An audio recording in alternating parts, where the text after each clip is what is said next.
Hey guys, welcome back to our channel lucky life style. ఈరోజు మన కిచెన్లో special చాలా యమ్మీ అండ్ టేస్టీ దొండకాయ చట్నీ. ఇది ఎలా చేసుకోవాలో నేను ఈ వీడియోలో క్లియర్గా ఎక్స్ప్లెయిన్ చేశాను. మీరు ఈ డిష్ని ఇంట్లో ట్రై చేసి మీ ఎక్స్పీరియన్స్ని కమెంట్స్లో షేర్ చేయండి. ఈ డిష్ ఎలాంటి బ్రేక్ఫాస్ట్లోకైనా, చపాతీలోకైనా, దోశలోకైనా నంచుకొని తింటే చాలా అంటే చాలా బాగుంటుంది. వీడియోలోకి వెళ్ళిపోయే ముందు లైక్ చేయడం మాత్రం మర్చిపోద్దు. ఇంకా స్టార్ట్ చేసేద్దామా? ఈరోజు దొండకాయ చట్నీ చేస్తున్నా. మీరు ఇలాగా ఎప్పుడన్నా చేశారా? మామిడికాయ, దొండకాయ, పచ్చిమిర్చి, ఎల్లిపాయ, ఉల్లిపాయలు, కొంచెం సాల్ట్, కొద్దిగా పసుపు వేసుకుంటే అయిపోతుంది. ఇప్పుడు కొంచెం ఆయిల్ తీసుకొని జీరా, మెంతులు, ఆవాలు కొంచెం వేగించాలి. ఫస్ట్ ఆయిల్లో వేసాను. ఇప్పుడు పచ్చిమిర్చి వేసుకున్నాం. దొండకాయల తర్వాత ఉల్లిపాయలు, తర్వాత ఎల్లిపాయలు, మామిడికాయలు 4 అంటే 4 ముక్కలు. సో ఇప్పుడు సాల్ట్ వేసుకున్నాం. కరివేపాకు కూడా కొంచెం మన ఇష్టం, కరివేపాకు కొంచెం వేస్తాను. ఇప్పుడు కలుపుకొని మూత పెట్టేసేయాలి. ఒక 5 మినిట్స్ వేగితే అయిపోతుంది. చాలా బాగుంటుంది టేస్ట్.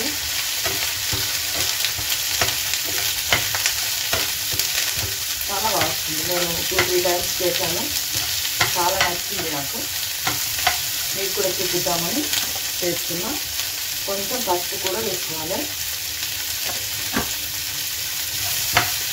మెంతులు కూడా కదా దీంట్లో ఉంటుంది కదా, టేస్ట్ చాలా బాగా వస్తుంది. ఇది కొంచెం వేగాలి. వేగాక కొద్దిగా మూత పెట్టండి. కొద్దిగా మూత పెట్టాక వేగుతుంది. కొంచెం వేగాక మనం అప్పుడు వేరే చేసుకుందాం. ఇప్పుడు మూత తీసాక ఎట్లా ఉంటుందో చూద్దాం. ఇలా ఉంటుంది. ఇంకా కొంచెం వేగితే చాలు, 1 మినిట్.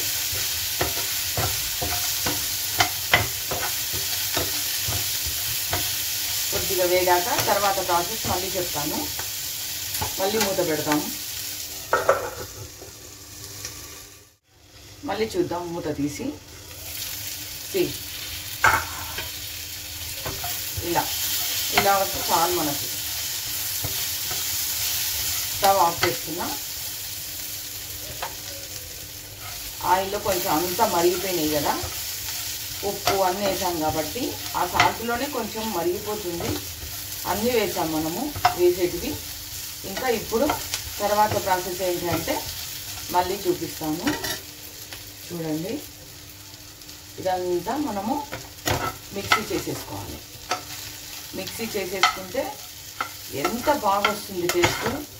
మీరు ట్రై చేయండి సేమ్ ఇలాగా. మిక్సీ చేశాక మళ్ళీ చూపిస్తాను. కొద్దిగా చల్లారాక మిక్సీ చేసుకోవాలి. వెంటనే వేసుకోకూడదు, ఎందుకంటే మిక్సీ ఖరాబ్ అవుతుంది. సో కొద్దిగా గోరువెచ్చగా అయినంత వరకు మనం ఆగాలి. ఓకేనా? ఇప్పుడు మిక్సీ జార్లో వేసుకున్నాం. ఇప్పుడు మిక్సీ చేశాక మీకు చూపిస్తాను ఎలా వస్తుందో. ఇప్పుడు మిక్సీ అయిపోయింది, చేశాను. చూడండి ఎలా వస్తుందో.